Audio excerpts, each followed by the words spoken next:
it's just overload. It's kind of like it's overwhelming having to deal more so now in this. It's like you come to your friends for comfort and to kind of lay down your burden and not necessarily keep going with the same thing. I was at my therapist today and I'm arguing for things regarding my past, and so it's like I kind of want to live outside of my past for a moment, and I didn't realize maybe it was disingenuous and I wasn't thinking this, but I did want your company, but I didn't necessarily. And when you said you were willing to jump up and come over, I was like, oh, that's nice. I wasn't thinking I had to go rehash again. For you, I've been rehashing all day, all week, all month. All your life is. All my life is a rehash. I kind of feel comfortable enough with you and with Sue and with various other people in my life to not have to rehash. They know, and they accept me for who I am. I don't feel like I have to go through point A, B, and C about this thing and that thing and the other thing and then Friday I've got to go back to deal with my therapist and the various other people in the treatment team, which I feel even embarrassed having to talk about and saying I've got a treatment team. As if I need treatment, as there's something so drastically, terribly wrong with me that I need a team of people, to kind of arrest this demon, this beast. So I really don't really feel like getting that deeply into, especially the whole marijuana issue, because that's such a, I wouldn't say hot button topic, but such a nebulous, ambiguous, and untenable subject to talk about for me, because the way things are going, it's going to get legalized. It's going to be like liquor, for good and for bad. People won't get arrested, but we'll have a whole mess of shit to have to deal with because everybody will be getting high. Everybody will be high, and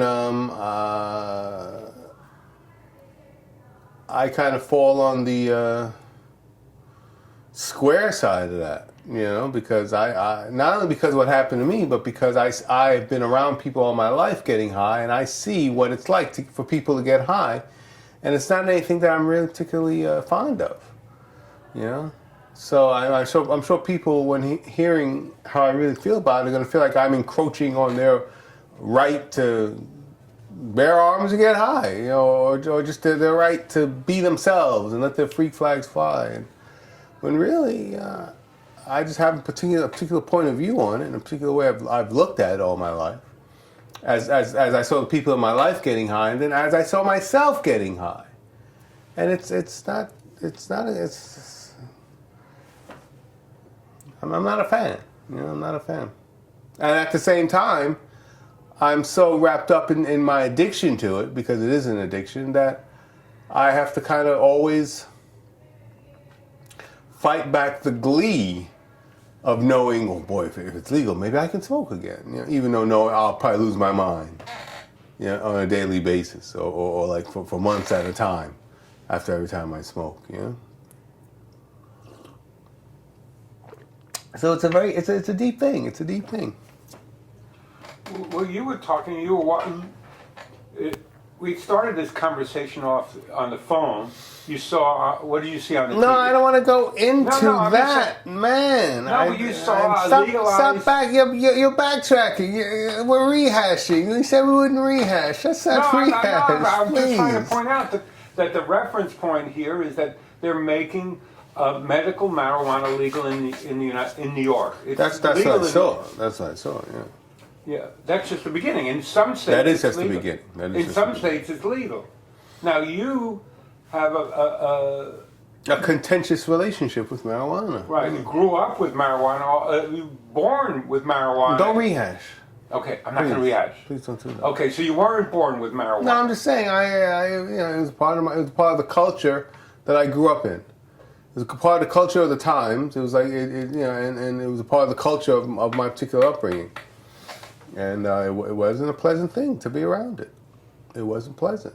I didn't like how my parents and my family, by extension, and all their friends, by extension, even further, I didn't like being in that environment, and I was helpless, almost prisoner to it. And then when I started smoking, I became a prisoner to the weed. So I was always like a prisoner to it, and it's I don't know, you know? And my story could just be one, like an anomaly. It could just be an anomaly that's not everybody else's story, and maybe that's the case, but I just don't necessarily have fun things to say about it, you know? From my own particular standpoint, and also from the standpoint of being in a hospital, when I finally did end up in a hospital, and having other young black brothers who didn't smoke crack like how I didn't, and didn't do any other kind of drugs, but smoked their reefer and flipped the frig out. You know, they bugged out on reefer. And so that let me know, okay, it's not just me, and there's something going on here that's not too cool. Maybe this isn't the harmless substance that my parents said it was, and their friends and everybody else. Maybe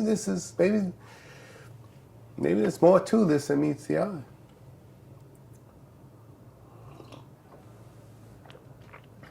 And I've even seen on programs, there are some strains of pot that advertise psychosis, you know? In a playful, joking manner.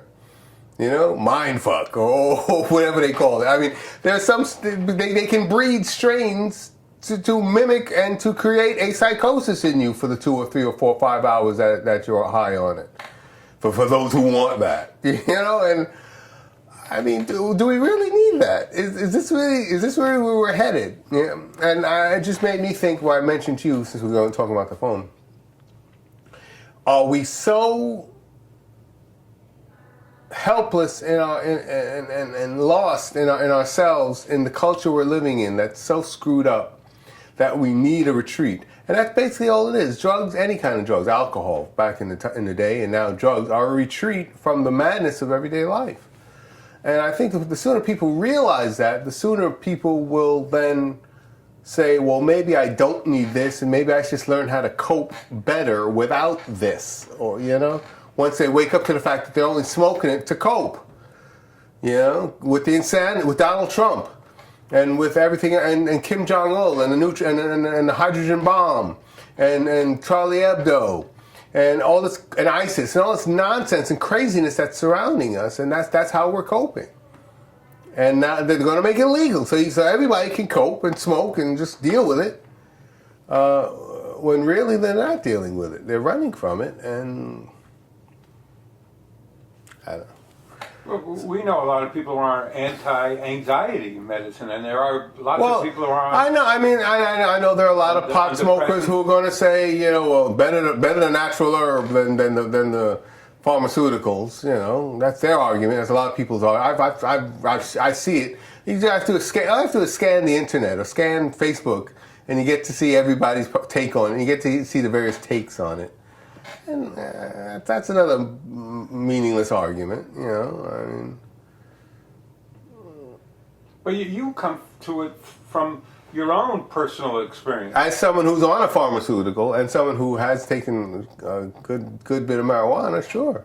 Yeah, but I've always felt you've overstated the amount of marijuana you smoke. Doesn't matter how much I smoked enough to blow my friggin' mind. Doesn't matter how much I smoked. I can smoke one joint and be lost for 3 months. One joint. So, I mean, the damage is done, and there it is, you know. So it doesn't matter. I don't want to get into hair splitting about, well, I smoked 6 joints as opposed to 3 joints, and so that makes me, you know, I was addicted. There reached a point where, before I got so sick that I just couldn't function anymore, I was smoking constantly, just to cope. With being a young black man in America. You know, living in the world we were living at the time, which was all screwed up some 25 years ago, and it's gotten worse. You know, just there's so many different elements to why I was smoking to cope with life, and I couldn't cope, as many people can't.